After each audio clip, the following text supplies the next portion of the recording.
I have a brief message I must read. My name is Greg Higgins, Chair of the Natural Resources Commission, and I am calling this public meeting to order at 7 p.m. on April 15th, 2020. The Commission will review wetland filings under the Mass Wetlands Protection Act and Concord Wetlands Bylaw. Discussions at tonight's meeting will be limited to regulatory matters only, in accordance with the Commonwealth of Massachusetts Executive Order of March 12, 2020, suspending certain provisions of the open meeting law. We are conducting this meeting virtually. To ensure public access to the deliberations of the meeting, the public may access this call via video conferencing or telephone. Following the presentation of the petitioner and questions of the commission, members of the public will have the opportunity to ask questions and provide public comment. After the commission has reviewed the application with the petitioner, the chair will ask for public comment and the host will unmute all your mics. All video screens will be turned off with the exception of the commissioners, Delia, and the current petitioner. Once the commission has acted on an application, the petitioner is free to leave the meeting, of course. Screen sharing will not be permitted unless absolutely necessary. And at this time, I would ask the commissioners to introduce themselves. I am Greg Higgins. I live at 51 Cottage Lane. Go ahead, Lynn. Your mic is muted. Lynn, your mic is muted. Okay. Yes, much better. Okay. Lynn Huggins, 54 Hawthorne Lane. Ed, Ed Nardi, 29 Academy Lane. Judy, Judy Zonbrecker, 402 Border Road. Nick. Nick, you're muted. Hold on. There you go. You're on. Nick Pappas, 300 Virginia Road. All right. For some reason, we have the formality of that has to be done. Everyone should note that this meeting is being recorded by the town. It is also being recorded by Zoom. And if anyone out there is recording, please let the chair know. The chair needs to note that. All mics will be muted. Delia will use the cursor, and the petitioner and applicant will steer her in that regard, and hopefully this will work out just fine. I think we're all set with the formalities. First thing on the agenda in the minutes of February 5. Any discussion on minutes of February 5? That's for the commission, obviously. Greg? Yes. I submitted a couple of minor corrections to Karen. Thank you. As did I. Thank you, Judy. Do we have a motion then? If there are no amendments other than just some minor clerical. Make a motion to approve the minutes for February 5th, 2020 as edited. Do I have a second? Second. Actually, technically, I think you're supposed to say, this is Judy, and we're supposed to do Okay. it that way. All right, this is Judy. I make a motion to approve the minutes of February 5th, 2020 with the minor edits submitted. I need a second. Nick? Nick Pappas, I second the motion. All those in favor? I have to do a roll call. Judy? Aye. Nick? Aye. Lynn? Aye. Ed? Aye. And myself, I as well. The minutes are accepted. We have some applications that are being withdrawn. They are 150 Jenny Dugan Road, RDA file number 20-2, and 1844 Sudbury Road, DEP file number 137-1509, that's lot 1, and 1844 Sudbury Road, DEP file number 137-1510, that's lot 3. Those are withdrawn without prejudice. Okay, now I need a motion we need to open the Concord Country Club, which doesn't have a DEP file number, but at 240. Who would like to make a motion to open and continue that meeting? I need a motion. I'm recused, so I'm going to not move. Ed, please. Sure. I'll make a motion to open and continue 246 Old Road, 9 Acre Corner, DEP file number 137, It's not, it hasn't been given. DVD. The motion is to continue it and open it and continue to May 6th, correct? May 6th. And we have another one, Ed, you wanted us to do them and we can vote on both? Sure. I move to continue 43 Old Bedford Road, DEP file number 137-1504. Is this going to the May 6th as well? To May 6th, It is. 2020? It is. Yep. Do I have a second on these? Greg, there's one more on the top. Oh, of the there's one next more on page. the next page. Oh, Please do the Okay. next one. also, I move to continue to May 6th, 246 Old 9 Acre Road, DEP file number 137-1517. This is Do I have a Judy. second? Second. All those in favor, Judy? Aye. Nick, Aye. Ed, Aye. and I am an aye as well, and abstaining is Lynn. All right, that brings us to our first article this evening, which is 1599 Lowell Road, DEP file. Doesn't have a file number. So who is here this evening? I think it's David. But David Burke, would that be who's? Dave Burke is here. Hi, Dave. Hi, Greg. Hi, Dave. Chris, could we put David's picture up, or David, could you put your picture up? I've asked you guys to start your video, Dave and Mike. Yep. Thank you, Dave. Okay, if you just want to briefly, Dave, make a presentation, it seems. Sure. We're, first of all, greetings, Earthlings, Yes, New Age, Space Age. We're before the board. I'm with Mike Bushnell tonight, who Mike's a builder that you know. He's done a lot of work in town. And we are here to discuss a notice of intent application for number 1599 Lowell Road. The property. I'm just pulling that up. I'm sorry, Dave. It's taken me a minute, but I'm going to pull up for you. she'll pull it up, Dave, so you can talk about it and when it gets a little larger. And the rest of us will get minimized. For some reason, it's not appearing. Okay, 1 second, Dave.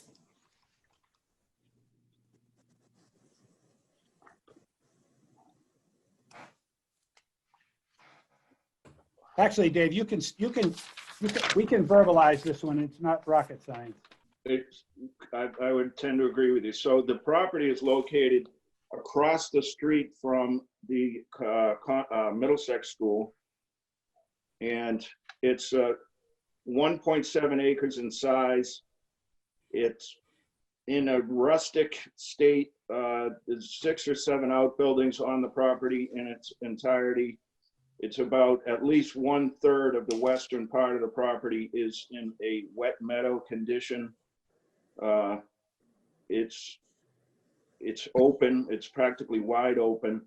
It's holding water right now, and it borders on the wetlands. The western side of the site border on a fairly vague channel, which does qualify as an intermittent stream. So therefore, we do have bordering vegetated wetlands. The good news on this one is there's looks like an overall improvement to the condition of the site in that there'll be no construction work within the 100-foot buffer zone, with the exception of a little bit of grading associated with a slightly raised septic system, which will replace an outdated system. Dave, can you see the screen? Is that visible to you? There's no plan on my screen. Yeah. And not yours, Ed. Nick, do you have a plan? No plan, just a directory. File. Yeah. Yeah, I think here it comes. Oh. Yeah. Okay. We're not Fine. new at this. We're having a problem. I know. Yeah, This I was, see. Can you go Dave, down? you say there's no work in the buffer zone, but you are We do gonna all have some the plans. removal work, correct? Yes, that's correct, Greg. There is. So when I said construction, I mean generally building something. I got you. There's nothing being added back. Correct. There's no construction work proposed. So the long and short of it is, we're taking the barn that you see, which is noted as barn B, will be completely removed, barn D, which is on the southern side of the site, just east of the hay bale line. I had sent a couple pictures in. It's an old building. It served as a chicken coop, and it looked like it probably housed horses, and if I get my guess, probably beef cattle, given the fencing that's around it. So that's 1 to 2 days of demolition work with a small excavator. As you can tell, it's fairly flat out there. There we go. Nice. Okay, Thank you, great. Delia. So just point to that in case people don't know, Delia, I would say just point to, yeah. Yeah, that's barn D. Yep. So that's entirely removed, and the building is not quite dilapidated, but it's certainly seen much better days. So that's coming out, and the fencing, and as you can tell, that's just on the outside of your 50-foot buffer, your no build line. You could also see that, Delia's cursing around the fence area. There's kind of a weird system of fencing, but that's to come down to. Some of it is wooden fence. It's all wood fence posts, but some of it is comprised of wood slats, and other of it is like old cattle gates that are strung together. The wetlands goes pretty much, as you can see, almost straight across the site, and that's based on soils. They tie into a garden area, which is on the northern side or right-hand side of your plan. Wetlands 4, 5, and 6 make that sharp corner because that's a squared off area that was being used as a vegetable garden, but is long since retired. So the building comes out, would like to bring the vegetable garden back down to grade and restore it with your typical wet mix that New England plants will sell you, which is in the notes on the plan per Delia's request. Now, the other bit of quote unquote work is shed number, letter C. About half of that is in the 100. So that comes out, goes bye-bye. That goes in the grading for the septic system will obviate, anything being rebuilt there. So the septic, they're trying to leave room for a pool behind the house. So the septic system got nudged. Just a little bit of the grading is getting nudged into the outer 100-foot buffer zone. We're showing good erosion control that Delia had reviewed. And we're also going to be installing several stakes, which, what was the acronym for those? I can't read it on my. Stakes. Eno stakes, right, which are metal pins that dictate a no-cut zone. So there'll be very little cutting beyond or to the west of the vegetation BBW line. I think the applicant, Mike Bushnell, had requested that you be able to maintain that by the openness of the meadow by cutting it 3 times a year. It currently has been cut how many times? What's the history? Don't know, Can but you guys it's, hear me? yep. The abutter, I reached out to the abutters. Please identify yourself. Sorry, Mike Bushnell. Uh-huh. I reached out to the abutters on that. The people the next 2 houses have very similar properties. And they've been cutting 3 times a year. Their thought was to eliminate ticks and mosquitoes was what they had told me. But they said it's generally pretty wet and you're lucky to even be cutting by July. Dave, are you done? Are you finished? Your presentation? Yeah, I'm on hold. I'm listening. Go ahead, Dave can keep going. I just was. No, thank you. Thank you, Mike. No. I think everyone needs to know what's been going on there to judge where we should go from here. And I did ask Delia to throw this up on the screen because it gives us an idea, a rough idea of what flows from one property to another. Yes, that's a good prop, and that's the obviously aerial photo, which you could see, all the buildings on the property. And the extent of wetlands. In this case, my line is a bit higher. As you know, it ties into the garden right there where Delia's pointing. So I pulled the line up from the GIS based on my soils observations out there. But the back line is a little more extensive than what's shown as well. And right now there's probably 6 inches of water standing out there. You know, it's unusual for us to acquiesce to a 3 times a year mow. It seems that we usually, you do a fall mow we don't want invasives, and having a meadow is, has features that are good. If you would agree, Mike, to a 1, the rest of this is fairly light lifting, I think. I mean, the rest of the commission can speak to it. No problem. Yeah, okay, thank you. So we might put that, if you don't mind, put that in the condition that you mow sometime in October, November type thing after it's, and I think you'll attain No problem. 99% of what you look for. And we'll get better, I think, species out there using that technique than mowing 3 times. I think we'll lose some of the No natural. problem. Thank you. All right, commissioners, any other thoughts? We're outside the 75. We're taking all the things out of our buffer zone. It should, Just a question on I think Delia brought up the issue of the stockpiling to be shown on the plan. I don't know if I saw that on the. We actually included that as a note Okay. instead of a diagram, and it is described that any stockpiled materials would be in the quote unquote future pool area. And Got it. which is well outside the buffer, and I suspect, you have to stockpile some for backfilling your foundation, but Sure. Mike will probably have some of it removed too, to the extent possible. mhm. Is this showing up on the plan? I mean, on the screen? Yes. Yes. The notes. Note 5. Yeah. The question I have is that I noticed the property goes, it looks like it goes upland and wetland, and then it's upland again, or Mhm. right in the buffer zone. Does the mowing protocol apply to the entire back part of the property? Yeah, I think so, given the fact it's all buffer. I think we're either wetlands or buffer, and you got the pheno stakes. I'm speaking for my opinion. You've got the pheno stakes saying no, beyond this point, you have to pay close attention, and the close attention we would like would be a solo mow.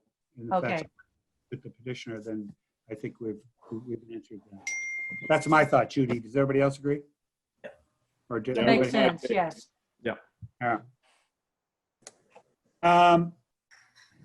Well, we don't have a DEP phone number on this, do we? No. No, and I did my dangest to run it down today and talked with Pam Merrill, and the new circuit rider was nice enough to actually call me after hours to apologize that although they did receive it on the 6th of April, which is whatever, 10 days ago, they're just not up to speed enough to have generated a file number. So she was very nice and explained that it's in the works. So we really can't, as Mike and David, we really can't take actions at this point. But let me just get the general gist of the commission. But before we do, I'd like to open this to the public to see if we had any public comments in this regard. And if you do, I'd like you to identify yourself in terms of your first and last name and where you live. Does anybody have any? So just so that everybody knows, I've unmuted everybody's mic. So if you have a comment, speak up. I just lost the screen, but there I am. I'm back. So Karen, I see you. You can't. No, you just. All right. Well. All right. I don't see anybody. Then I think we can move on here. Obviously, without a number, there's no vote. I think you folks know that. But what does the rest of the commission think in terms of sending them forward with? We'd have to wait for a number and then vote. But it seems, given the. Got to vote to continue. Yeah. Yeah, I think we've got to continue this. Is everybody in favor of that? Yes. Yeah, it seems Yeah. like a good plan. No issues. So I think we continue this to the 6th, and I don't really, please join us if you'd like. But I think we'd go forward with a vote, an affirmative vote here, but you've got everything into us, I think, right, Delia? We're all set with bookwork on We it. are. Yes. So, sorry, but we can't do anything tonight. It would be March That's 6th, fine. and then, you'll have, Mike. Understood. Yeah, I knew that. So that's where we are. I thank All you right. for coming in. Thank you for your time, guys. By the way, we don't sign anything to continue, so We'll send, Dave, we'll send you a continuance in the morning if you can sign that and return to Karen. Will do. Thank you. All right. We'll see you guys. Well, we'll take this back up on the 6th, whether you're here or not. Great. Thank you. Thank you for your time Thank as you, always. folks. Thank you very much. Good evening. You're welcome. Take care. Moving right along, we have a petition of 185 Elsinore Street. Once again, no DEP file number as this point. Is the petitioner, owners, or whoever here?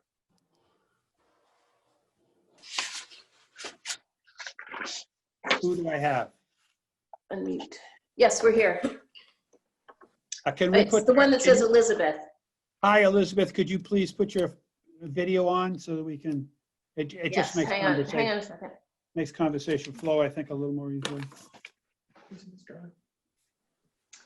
Elizabeth Sterling. And Nicole Sandler. I'm sorry. All right, if you wanted to just discuss what your plans are and what your, just for the record, just a little bit, we've obviously read about it, so we're a little familiar with it, but you might. So wanna just 1 second, you have a request to start your video if you want to put your video on. Elizabeth does? Yes.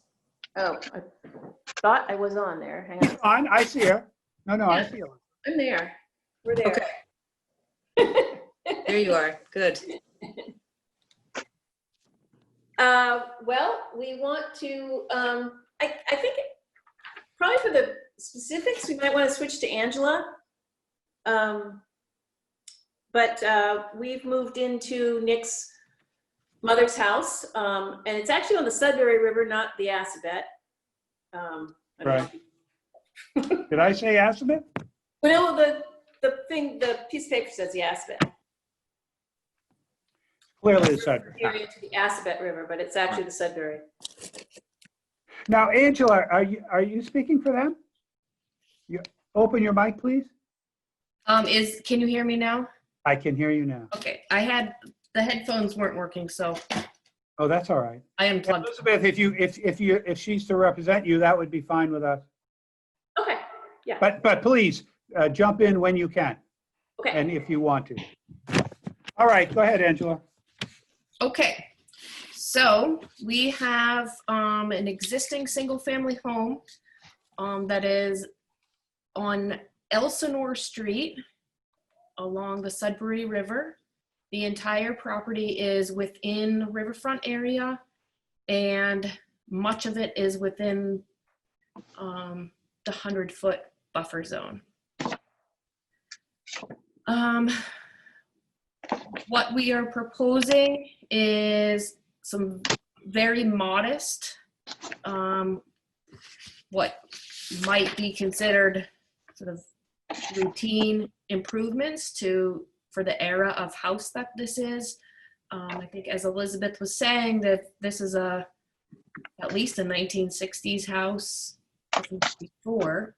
They've chosen to move in and live in it as is, and they are hoping to age in place and would like to make a few modifications to make it for a safer entrance and a little bit easier to get in and out of their driveway without backing out onto Elsinore Street. So I'll just go through those changes briefly. At the front entry between the garage and the house, replace an existing deck and paver landing with a new porch and mudroom. So it's the same square footage, 114 square feet. That is in the outer buffer zone, and it's in the riverfront. However, it does meet the standards of 1058 in that it's within existing work. It's no closer than the work. It's away from the river. Yep. And we will be improving it by adding the stone drip edge to infiltrate the water. Yeah, you're well beyond the 50-foot. Yes. The next item are the walks. So the front walk, the curved walk from the entry to the driveway, and the driveway. Those are just stepping stones. The darker gray are the what are existing impervious surfaces and the driveway. And then you can see the lighter gray. So we are proposing a slight shift in alignment, the same alignment in the curved walk to the entry, and so narrowing the driveway, but adding a pull-out area so that they're able to pull one car off. Currently, it's a one-car driveway, so they'll be able to pull one car in and still be able to get both cars and turn out without having to back in and out of Elsinore and have one car on the street. So all of that change is proposed to switch from impervious asphalt to porous pavers. So the total change in that would actually be a decrease of area of 29 square feet. Within the inner riverfront, you can see it's that little section of light gray near the right corner of the garage, just within the 100-foot buffer. So that's going away completely. And then for the turnout, but all of the impervious gets turned to, impervious gets turned. And the turnout is outside of the 100, but still within the 200 riverfront. Correct. And that results in 225 additional square feet. So when you kind of add all of it together, there's an alteration of 196 square feet in the outer riverfront, but all of that is changed from impervious to pervious. So it's a significant improvement that all in all results in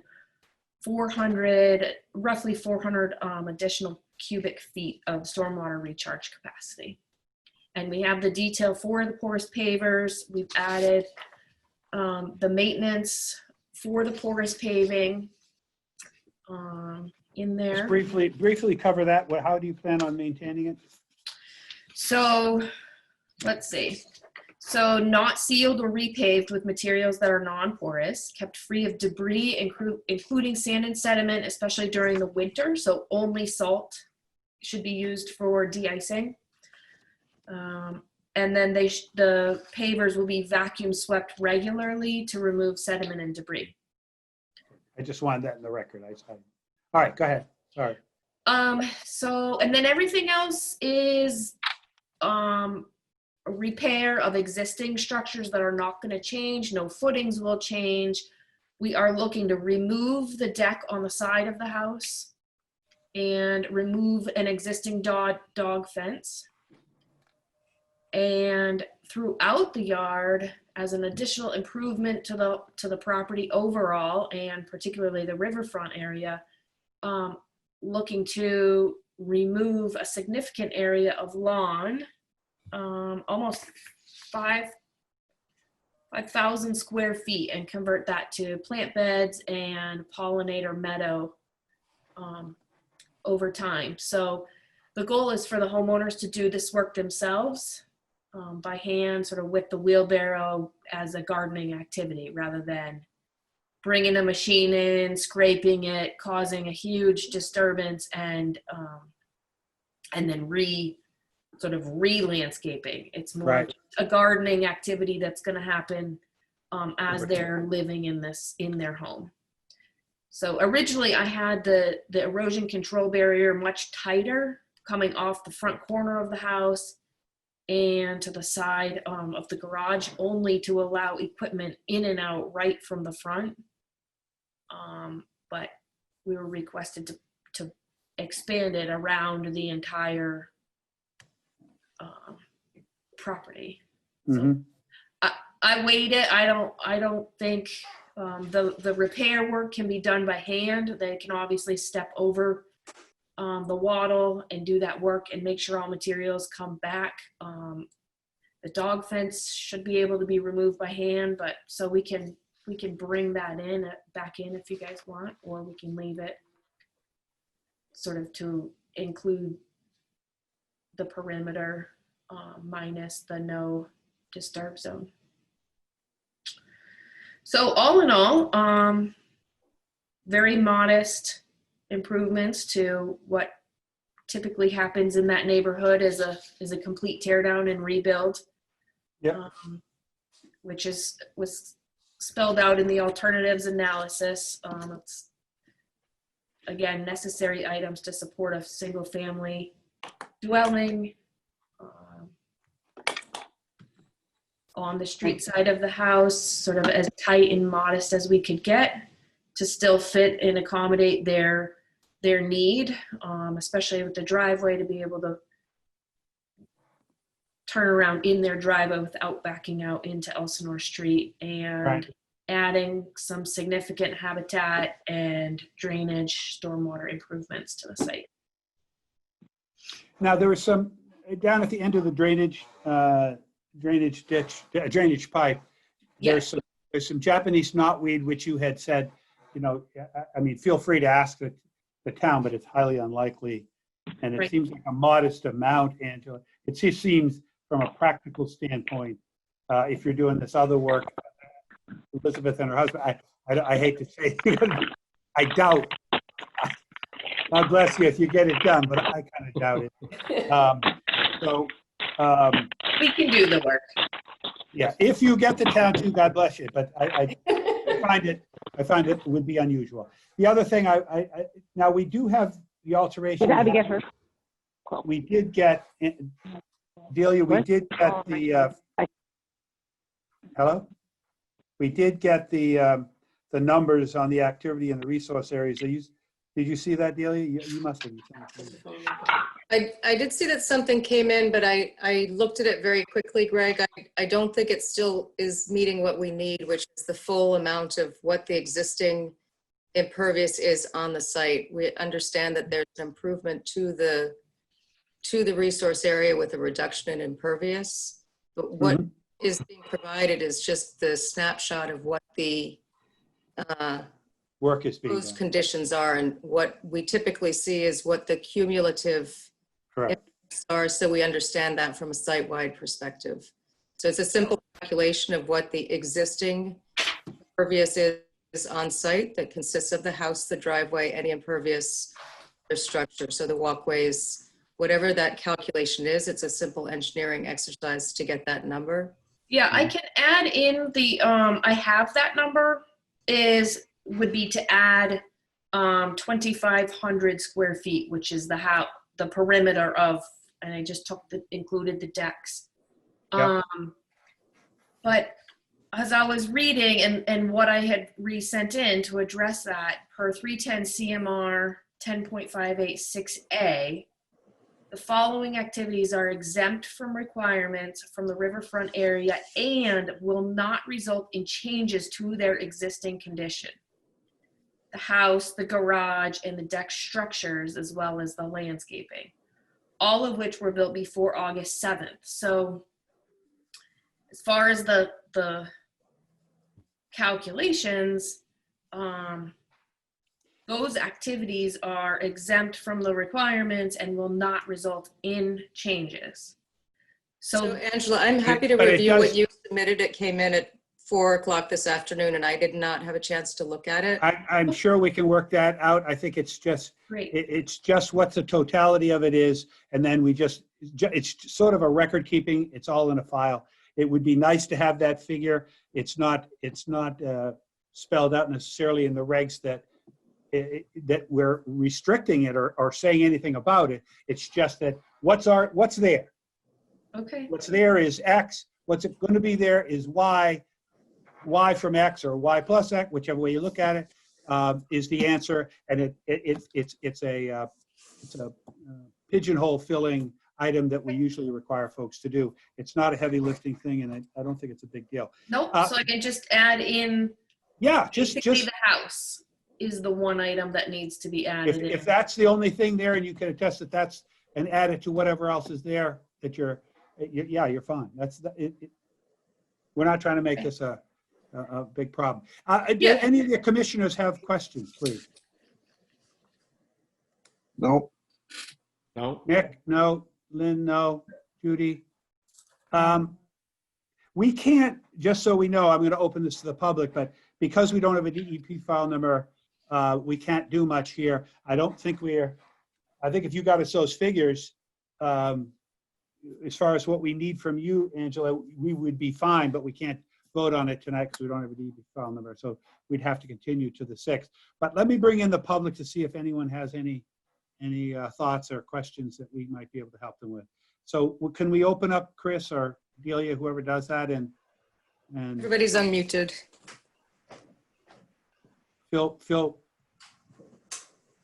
quite free to remute yourself if you don't have any questions.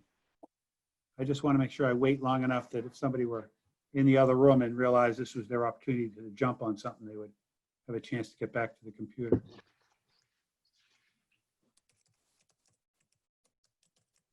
I have somebody on the phone who's unidentified, but they're not doing anything either. So I think we've just got to continue out to the 6th, and Delia will send you, Angela or Elizabeth, I don't know where you send it, just a continuance that you fill out and just fax it back. You email it. You can fax it back if you want, but email would work a lot better. And we'll bring this up on the 6th, but unless something happens, it seems to me to be just fine. I wish you guys well and good luck on all your work. You can come to next meeting if you'd like and sit in, or not. I think we're going to but it's a formality. We have to have the number to vote. I'm sure you understand. That's good. The previous person had the same issue.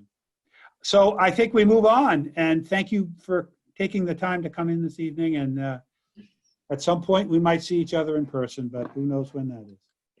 So this is Mars saying good night to Earth. Thank you. Good night. Thanks. All right, moving right along. 396 Great Meadows Road.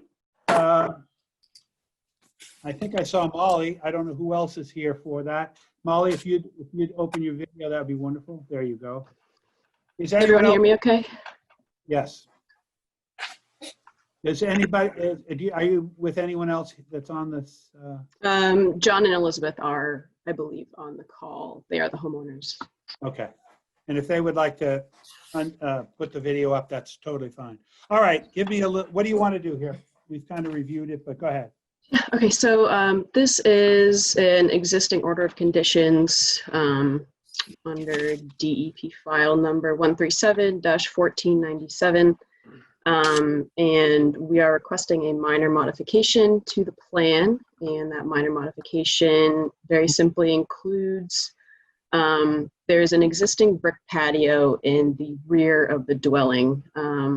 And the homeowners would like to replace the brick with wood decking and also install a hot tub there. We have proposed siltation controls. We've located a soil stockpile area to keep everything within the siltation controls. And all work will remain within the existing patio footprint. And the siltation controls are all within existing lawn as well as the stockpile. And I did reach out to Rebecca Zimmerer, who has been my contact for NHESP, to get her okay on this project. And she said she doesn't anticipate the need for botanical surveys due to it being within existing lawn. So we have a brick patio there. We Yep. want to put a deck on it, and in that deck, we want to put in reviewing this, and Delia and I had a conversation, when we get put in this situation, I think we're fine here, but I think we just want a little clarity. Yeah, what can happen to things like this is they snowball. Obviously, there's a brick patio, which would not have been allowed if you were coming for a brick patio right now, but it pre-exists, and we tend to let people deal with what pre-exists as long as they stay within the footprint which you are. I'll get to my point in a second, but I just want to give you the background, because what can happen here is this thing can continue to morph, and the next owner comes in and says, I have a deck and I've got a lot of mosquitoes and I want to put a screened-in porch with a roof on it. And then the subsequent buyer to that comes in and says that, they've got a screened-in porch, but they would really need the extra space because their family has expanded, so now they want to make it a finished room. So an issue I wanted to cover with you folks was whether you would be, my suggestion is that should we go along and grant this, which might be the case, that we put something in there that says at this point, granting this does not in any way should be construed to be granting any further expansion of this in terms of some other type of structure or building. We wrestle with these, as you know, Molly, with these structure issues constantly when they're already in the 50. And as long as they don't, impact the resource more, we tend to try to go along with them, but we want to sort of make sure that we've defined why we make a difference here. Whereas if you came in tonight and wanted to put a screened-in porch with a roof, you'd probably have an uphill battle. So do the Conleys understand where I'm coming from? Yes. Yes. And I just want to be clear that we might want to add something in there. It wouldn't actually preclude some other person coming forward and trying to get more on there, but at least this decision has spelled out that there was no intent to open that Pandora's box. It's sort of that makes sense, and it's consistent with our intent. Yes, and I figured that much, but in, the year 2045, somebody comes and says, oh, well, I've had this long time, I just want to put some walls up. So I'm going to open this to the rest of the commission. I want to just cover that issue so we'd all understand why I was being so persnickety on it. Any other commissioner comments? No. No. Lynn, Judy, it seems to me pretty light lifting. Let's go out to the public. Please unmute all folks and see if we have any.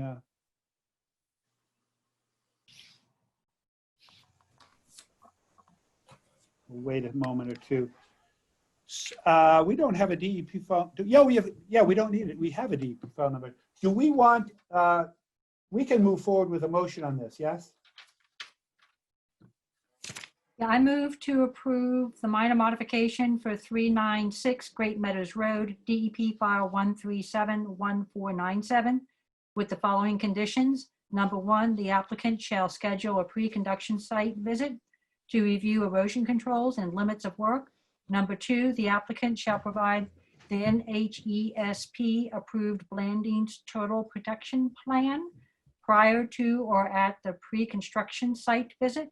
And three, approval of this minor modification is not intended to permit future conversion of this appurtenant structure to an enclosed space. And this is Judy Zomberger. Do I have a second? Second. Nick Pappas, second. Nick Packer, second. Any further discussion? Seeing none, I'll just poll. Judy, what say you? Nick? Aye. Lynn? Aye. Nick? Ed? Aye. And I'm in favor of it as well. So thank you guys for coming in. I think you're all set. Can I actually clarify Thank you very much. one thing? Oh, yeah, go ahead, Molly. One of the conditions was. I like how you let the vote happen, and now you're going to. Well, I didn't want to interrupt. This is a weird space, like I didn't want to interrupt anyone on video. Go ahead. But I just want some clarification on the NHESP. So was one of those conditions that the surveys have to be submitted to NHESP before this minor modification can take place, or because protection plan be submitted what Heritage is requiring that you provide to them, that we get that plan or demonstration that you have provided that plan to them before the pre-construction. I was under the impression that this work would be able to take place because it's in within existing lawn and doesn't need those botanical surveys. So Heritage did require that in the letter that they issued, that there was similar to what they had asked for the work for the studio. They put the same condition that they wanted the turtle protection plan in place for this work as well. And I don't have the file in front of me, Molly, I'm sorry. Okay. But why doesn't the commission amend that motion to say pending required submittal to NHESP for condition number 2?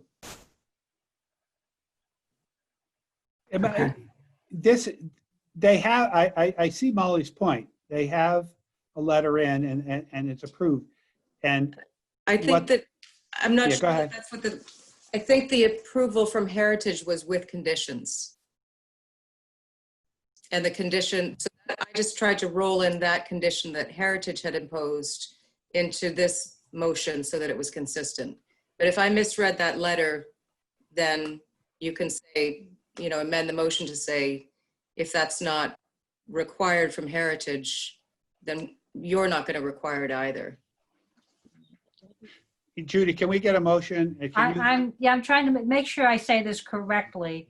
I make a motion to amend the modification for 396 Great Meadows Road, DEP file 1371497, that condition number 2 is pending confirmation of the request from NHESP. Mm-hmm. And if a filing isn't required, it won't be required by the commission either. And if a filing is not required, it won't be required by the commission. Ollie, does that do it? I think I need to follow up with Rebecca tomorrow to clarify. I thought that her Just email. Molly, we can just look at the letter from Heritage. I looked at the most recent letter, and what's written in there is what I thought. So why don't you give me a call tomorrow? Okay, because I know that they did amend the letter just to include the minor modification work. But I thought her email with regard to it being within existing lawn meant that this work was. You might need a three-way call, but I got a motion on the table here. Okay. Which I think, as far as the commission is concerned, will cover it either way.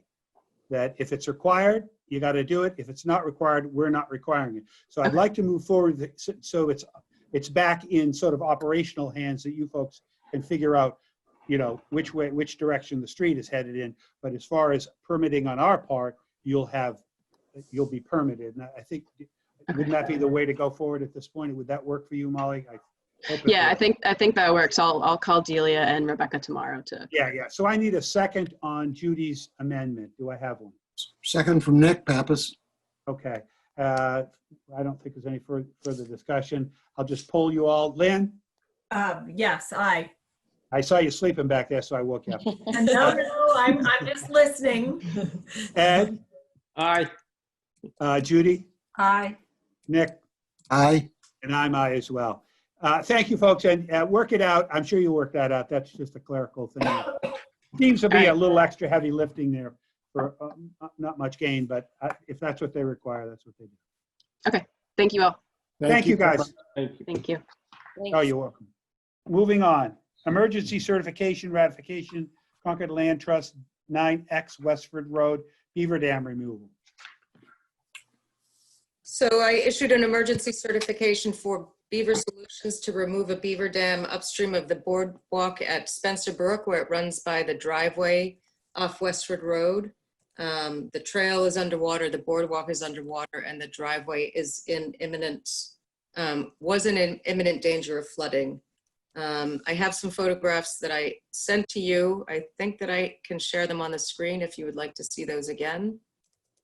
No, we saw. Does anybody need to see them? If you No. raise your hand? No. No. Didn't we have a beaver dam removal here just recently? Yep, A year ago. Okay, Yep. they work like beavers. yeah. So there's no, like, putting something in to kind of keep them from building there again? So last year there was a diversion dam that was installed, and they decided for whatever reason to go downstream of that diversion dam and block up. Okay, So it may be that they're Other just doing their beaver thing, and Yeah. I hope that's the case. So that they should still be able to be maintained in that area, but at a slightly lower elevation than what is currently out or what's currently out there. okay. Any further questions by anybody? Anybody out? I'll open it to the public. Everybody. Sorry, let me just unmute everybody. Hmm. Okay. Everybody's unmuted and everybody's muted themselves. Come here a second. They mute back. All right, let's get a motion here and move this one on. I make a motion that we approve the emergency certification for removal of a beaver dam on Concord Land Conservation Trust, 9X Westwood Road. Just a clarification, that's a ratification. For ratification. Ratification. Ratification of the emergency certification. Yep. And this is- Do I have a second? Second? Second by Ed. I'll poll the commission. Lynn, Aye. Ed, Aye. Judy, Aye. Nick, Aye. and Greg is an aye as well. Thank you. All right. Close and issue 296 Bedford Street, 137-1516. I need a motion. I'll make a motion, just so you don't think I'm sleeping, Greg. Hey, I woke you up. I know you're not sleeping. I move that we close and issue DEP file number 1371516, 296 Bedford Street with findings A, B, and C, standard conditions 1 through 19, and special conditions 20 through 52. Do we have a second? Second? Nick? Nick, second. All right, I'll poll you. Judy, Aye. Nick, Aye. Lynn, Aye. Ed, Aye. and I'm an aye as well. Moving right along. Certificates of compliance. First one is 437 Old Bedford Road, DEP file 1371457. It's a partial. It's a partial, it was a demo and rebuilds. The house was outside of jurisdiction. There was some fence, debris, and basis removal within jurisdiction, as well as a foundation drain. The monitoring is still ongoing, and site stabilization has not yet been achieved because it's early in the season, but they're requesting a partial so that the house can be sold. Any discussion on that? Motion? I move that we issue a certificate of compliance for DEP file number 1371457, partial. Do I have a second? Ed? Second? Nick? I'll Aye. say Judy, Aye. Ed, Aye. Lynn, Aye. and I'm aye as well. 656 Barrett's Mill Road, DEP file 1371362. That is It done. was a project for a culvert replacement and also some replantings which were put in, and the site is stable. All work was done in accordance with the plan. I Good. move that we do a COC for DEP file number 1371362. Second? Thank you, Ed. All those in favor, Nick, Aye. Judy, Aye. Lynn, Aye. Ed, Aye. and I'm aye as well. Aho is 721 Old Bedford Road, DEP file 1371477. Once again, it's a partial. Demo and reconstruction of the house. The outstanding items are basically site stabilization. Again, the applicant would like to sell the house. Ed, you want to make a motion? Sure. I move that we issue a partial COC for DEP file number 137-1477, 721 Old Bedford Road. I need a second. Lynn, I'll second. Lynn, second. All those in favor, Nick? Aye. Judy? Aye. Lynn? Aye. Ed? Aye. And I'm aye as well.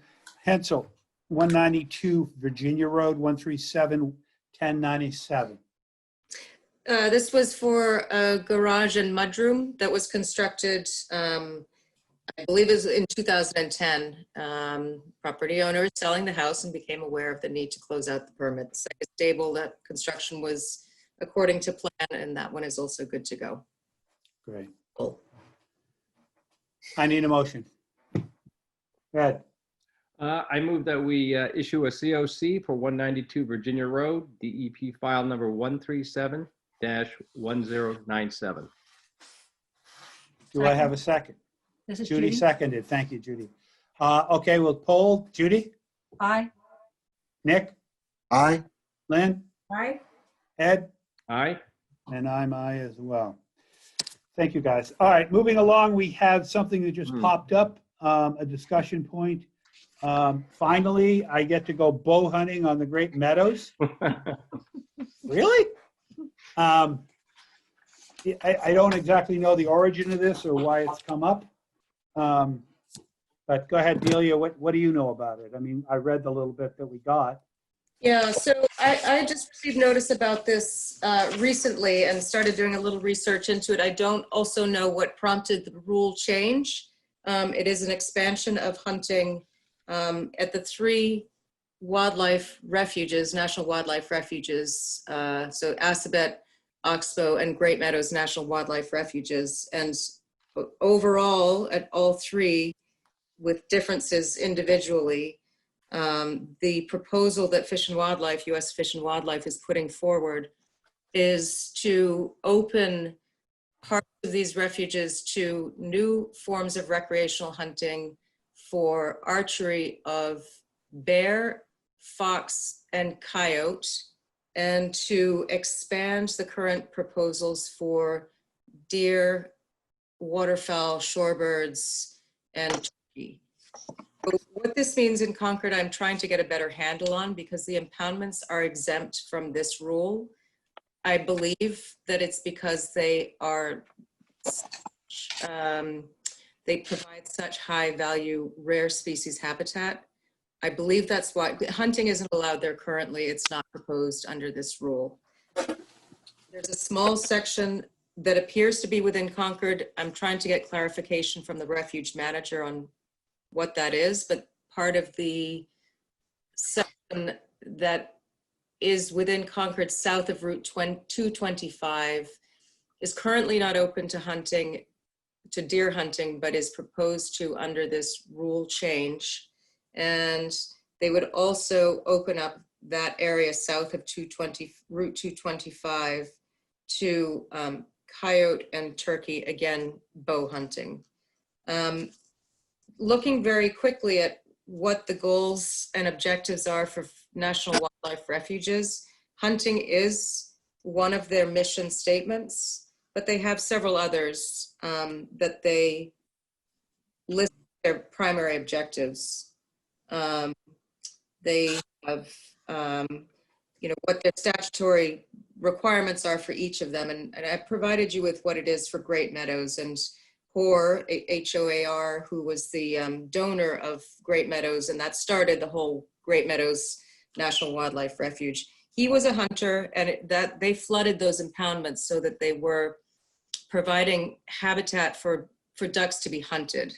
Now, rail and sora and all kinds of rare birds in there, and blandings that nest in there as well. So that I don't think is a primary use of that area in particular, but there's also, their goals are to conserve all species of fish, wildlife, and plants, to perpetuate migratory birds, interjurisdictional fish, and marine mammal populations, conservation of a diversity of fish, wildlife, and plants. So I guess the question that I would have is, the rule as I read it, and it's a very brief report, there doesn't seem to be any scientific justification for why they're opening up hunting from a geographic expansion standpoint or now to introduce fur bearer species that are primarily, in my opinion, they're not food species, they're trophy. That's, you know, I mean, recreational hunters hunt trophy species, so, okay. But the other thing that sort of struck me just going through this was that in 2005, the U.S. Fish and Wildlife Service prepared a comprehensive conservation plan, and they list in that plan a number of goals and objectives and studies that they would perform in order to understand conditions that would guide future management. And most of those studies have not been completed. So it just seems a little premature to be opening up areas to expanded hunting, species standpoint as well as geographically, without having at least a little bit more science to back up why that is.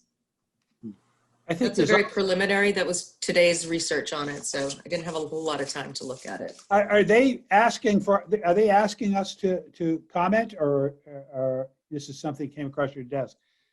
So it just, I believe it's listed, you know, as a federal rule. I could be wrong, but I would expect that this is listed in the Federal Register, and then it's open for public comment for a period of time. So this is, as I understand it, it is a nationwide opening up of refuges. It's coming from the U.S. Fish and Wildlife, not state. Yeah, so This is not just coming to the town of Concord. This is just a blanket change with the feds. right. I mean, it seems like they have, you know, advertising in terms of letting others know that they're doing this. I don't know what kind, other than through the official channels to you, but I'm talking about citizens. You know, it seems to me we ought to ask them what their intentions are in terms of broadcasting the fact that they'll be hunting in areas that haven't been hunting in a very, very long time. It also seems, as you said, that we've got to ask them, what's the purpose of this in that, you know, does this have to be done with such a broad brush, or are they going to address each place, or at least types of environments, so that they can customize it? Or is this just hunt black bear, whether there's black bear or not, but you're out there hunting black bear? It doesn't make any sense to me. I don't know. It's surprising. But Delia, you said that the comment period that you think is publicized in the Federal Register is May 5th. May 4th. Okay, so before our Next meeting. Yeah. Correct. And it's unclear also whether anything we say matters. You know, we can't trump federal law. That pun So, is I mean, I think horrendous. it's a question to probably raise to the legislature. I mean, I think if there's a comment letter that the commission wants me to pull together, it's something that the select board should be weighing in on. And I know that Jane is on the call. I'd be curious for thoughts from that. But also it should be copied to, you know, the state and federal representatives for Concord. Yeah. Correct me if I'm wrong, but citizens could comment also if they were aware of the comment period. I think that's the point, is how are they making people aware? All they need to do is publish in the Federal Register. They don't have to publicize it in any other way. But I agree. Jane wants to say something. Please, Jane. yeah, I was just, I am sure that this would be something that the, let me see, start my video, sorry. Let me join you by video. There you are. There I am. I'm sure this is something that we would want to discuss, and I'm sure it would receive a lot of public comment and interest in Concord. So I guess maybe Delia, you and I can talk about next steps with the select board. Would But, this, I mean, be, would this be Briefly something about that- this, I spoke about this with Marcia briefly. Okay, great. This just landed, you know, Monday. So, Yeah. and Marcia also, you know, was saying this needs to sort of be raised to the select board level at a minimum. So just very happy to, you know, brainstorm about what that looks like. I feel like I need to get a little bit more understanding of what this means. I think it means very little in Concord, but I think more broadly, maybe you know, I mean, black bears and other wildlife don't know town boundaries. So is it a question of whether the town wants to take a position on the rule as proposed for Great Meadows National Wildlife Refuge, or is it limited to the town boundary? And it might be something we could reach out to Bedford on too. And What well, about yeah, reaching out Carlisle. to groups like Mass Audubon and the Concord Land Conservation Trust?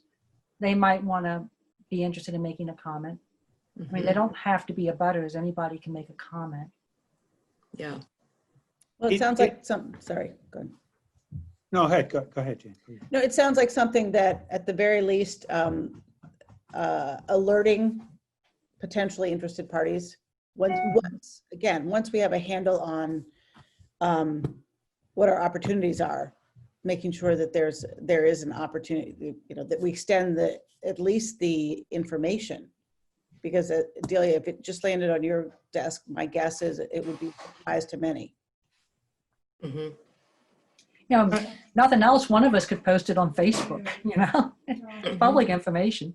Well, I'm happy to post it. Yeah, I mean, that would be one way to get people aware of it. So I can, I can send. Yeah, go ahead. I was just going to say, so I prepared. Sorry, Greg, you go.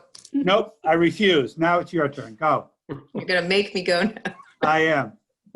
I was just going to ask if the commission wants me to send around. I put together in a very, very short period of time a few bullets. If that would be helpful to send, it has some references to the plan itself, so that at least you have the same information that I have. I guess that's a question for Jane. It seems to me that if this is a blanket thing done at the federal level, and this would cover, you know, 10,000 square miles of land out in Utah, Wyoming, as well as a very modest amount of land in relationship to that one of the things we would say, rather than just say no, which probably would fall on deaf ears, is to say that we would assume and hope that local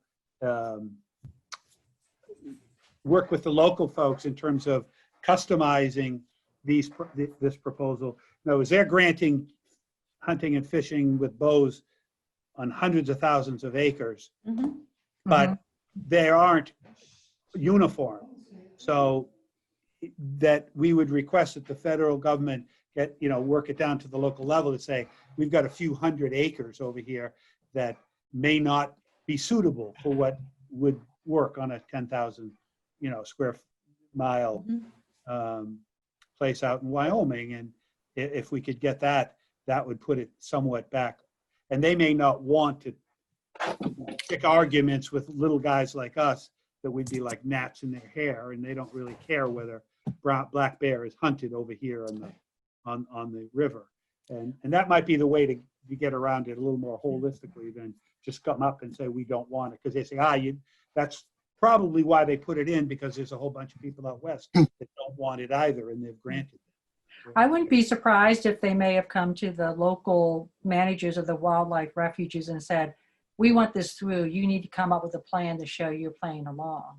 And if you write up comments specific to your local area, this is an area where it's close to homes, people, whatever it is that we want to comment on appropriately, then that wildlife manager might say, see, I told you my area doesn't want this, doesn't need it. And that might be the ammunition they could use. I mean, that could be one way it could play out. But asking them to be flexible and understand there's a difference between a couple of hundred acres and 200,000 acres. And Right. that's why local input is essential. That gives that local worker the chance to, you can define all the reasons you want it to be different than a 200,000 acre parcel. But the basic thing you've got to get them to agree to is to be flexible, to even listen to those arguments. They say, well, no, shoot bear anywhere you want to shoot bear. Greg? Yeah, Nick. It seems to me we probably don't really know to what degree local management has any say or flexibility in implementing something like this, right? I mean, we don't know much about the National Wildlife Reserve system. So it may well be that they have provisions for local management to adapt it to the local conditions. That could be a problem with whatever we do. Yeah. Now, when I was reading through some of the information, Delia, maybe I was interpreting it incorrectly, but with the initial link you sent, it looked to me, they first went through, here's where all the property is. They identified where there's property that was like close to residential areas. So it seemed to me the local management was assessing the suitability of doing the suitability or unsuitability of allowing hunting in various areas. So it struck me that there was a desire on the part of the Fish and Wildlife Service to get that local assessment of what's going on. But I would that's say that's different. accurate. That's different than asking that they hold local meetings to get input from the local citizenry. That's a different, that's obviously going through the chain of command and saying to the private, Right. You got any bullets? No. Okay, we'll send you some bullets. But Right. we're in a different. But that's why you have that's why the register responding to it is really important, even down to individuals responding, because depending on how the local management, what they're looking for, it could be enough information to make them make an argument back up the line. So I agree. I get your point entirely. Yeah. Any other thoughts? Where do we go from here, guys? I just want to clarify one thing. They're not talking about in this plan for this area of increasing hunting by gun. Is that correct? That's correct. Okay. It's all bow. Okay. And the other thing, just to keep in mind, there is in the town bylaws, there's a restriction that's, I can email it. I know it's there and it exists. I don't recall exactly what it says, but it really restricts hunting around Great Meadows within 500 feet of Great Meadows, and that's in addition to the state restriction that doesn't allow hunting within, somebody knows this better than I do, 500 feet of a residence is. That makes sense. Yeah. But So that limits it even more. I mean, the questions you could ask them, how are they going to tell a hunter which side of the line? You said the bear doesn't know where to live. Well, how does the hunter know when you're out in the woods, you're walking along and suddenly it becomes part of the impoundment, not there? I mean, those are the kinds of things you might want to raise with them, saying this is a relatively small piece of land when you're hunting. I would assume, I'm not a hunter, but people go to Maine and God, there's thousands of acres. You could probably walk around it in a couple of 3 hours and see the whole bloody place, And you recall this came up last year with deer hunting. Yep. Permitted on the prison land and the Wright Road neighborhood being concerned about that, and the state out and posting but they don't know necessarily unless it's clearly posted. And I guess it could also be somewhat of a public safety issue if they're not familiar with the boundaries, because people will potentially be walking around the impoundment. Well, it won't be, the impoundments are exempt. Right, but to Greg's point about where does the impoundment start? How do you define where the guy's supposed to turn, or the woman, I suppose, is supposed to turn around? You can't hunt, any more feet here, you can't hunt. I don't know how that works, and can you shoot the arrow toward the boundary of that? And if the arrow goes beyond it, was that person deemed hunting in the impoundment, or because they shot it? I don't know anything about this, but it seems to me a ridiculous situation. We're not getting anywhere with this. I can see we're just jabbering back and forth, but I think the select board, I think we dumped this on the select board. They have almost nothing to do right now. And they're really good at handling these issues. I'm going to add that to miscellaneous correspondence discussion tomorrow. Okay. Any further comments? Because I think this horse is lying on its side and won't want to. What would you like me to do? it might be worthwhile if you put together some thoughts. We could individually send you thoughts, but not open them to the committee. But just send in individual thoughts to you. You could create some kind of a memorandum that you send off to the board and let the board hear what some of the NRC thoughts are on this. And we've done our best, I think. What does everybody think? Does that work for everybody? Well, I have one comment. I don't think there's any reason we should hold back from posting it on Facebook or just making the public in Concord aware of it in case individuals want to comment. I agree. Yeah, I agree. And I think the select board would want to advertise it maybe a little bit as well, but that's up to them. But if we have avenues to put it out there through our part of our website, or the town should do it. We've got a lot of major, we've got a real major issue going here. And I don't want to diffuse that by putting something on top of that would confuse people. Delia, one question I have, and then I'll jump out of this. How close is this southern boundary to Hanscom? Not. Yeah, I don't think it's not. It's separated by at least like Shimoni Farm and. Okay, Yeah. It's almost half a mile probably. so there Probably wouldn't be. Okay. A third of a mile, maybe quarter of a mile. Nice Okay. try though. Yeah. Okay, does that work for people that give your thoughts, send them into by Sunday night? Does that work for you, Delia? By Sunday night, send in your thoughts to Delia, and Delia will handle some sort of a missile that goes off, and I'm sure you'll CC us, but when you do that, comments have closed. Is that fair to everybody? Yep. Yeah. Silence is taken as a contract here. Okay. I think we're done here. Do I have a motion? Can I just add one more thing? Of course. We talked about this a little bit on Friday when we spoke about signage for conservation lands. Yeah. I did work with Aaron Stevens to come up with basically memorializing what we had talked about. Can you see that? Yes. Okay, so this is, she made this much prettier than I would have been able to make it. So this is the sign that is going up at all the conservation lands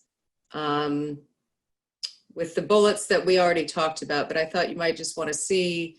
We've reordered based on comments from one of you, basically having, the parking lot, the dogs, wear a mask when you're coming in close to others, keep your distance, try and relieve parking pressure by walking instead of driving, and then removing dog waste. And Aaron added one of these QR codes to offer other opportunities for people to walk other trails if that place is full.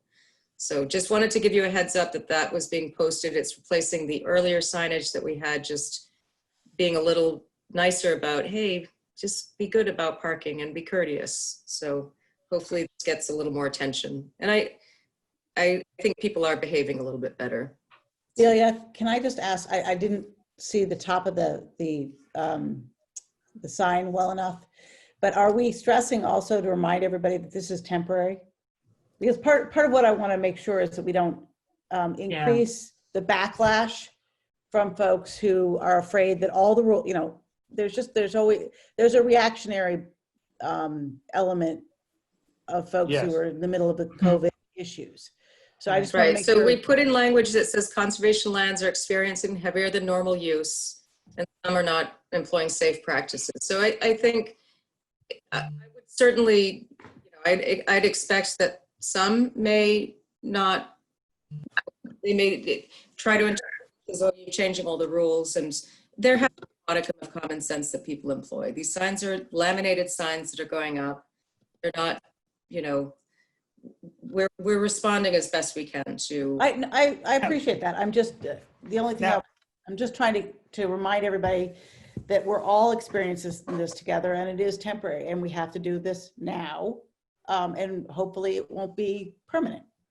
But we were talking about uniformity throughout the town, and therefore wanted the town manager and staff to work with, I assume the board, the select board, in terms of uniformity. So I guess my question is, now that you've raised the subject, is this sign going to be used at all other lands of the town? Or is this going to be, because I do see Jane's point of, oh God, are those jerks over at NRC going to seek the opportunity to get dogs on leashes and that kind of stuff? So the signs are different because the conditions are different. Parks, playgrounds, schools. But I think that speaks to Jane's point of making sure the interpretation is correct, and that is that if somebody, that it's temporary. Whatever that means, it could be 6 months or whatever, but it's temporary. We're not changing our existing rules. We're just temporarily setting them aside. Maybe, I don't know if have you printed those? They are printed, and half of them were posted today. The cat's out of the bag, so we'll do the best we can. And people will call in and bellyache, and we'll say, no, they're just temporary, don't worry. Our lands are getting used an awful lot, that's all I know. As is the park service is just, on Lexington Road by 7 o'clock on Saturday or Sunday, had 11 cars in it. Think about that. I mean, I don't think there's more than 14 spaces. But anyhow, enough said. Nothing else. I see nothing else. Anybody that raises another issue will be asked to leave the meeting. So we need a motion. Ed? I move we move to adjourn. Do I have a second, Lynn? Second. We have to roll call this. Nick? Aye. Lynn? Aye. Ed? Aye. Judy? Aye. And I wish to stay, but I will go along with the crowd and vote aye. Thank you all. We did it again, and we'll keep Thank you. that. Thank you all very much.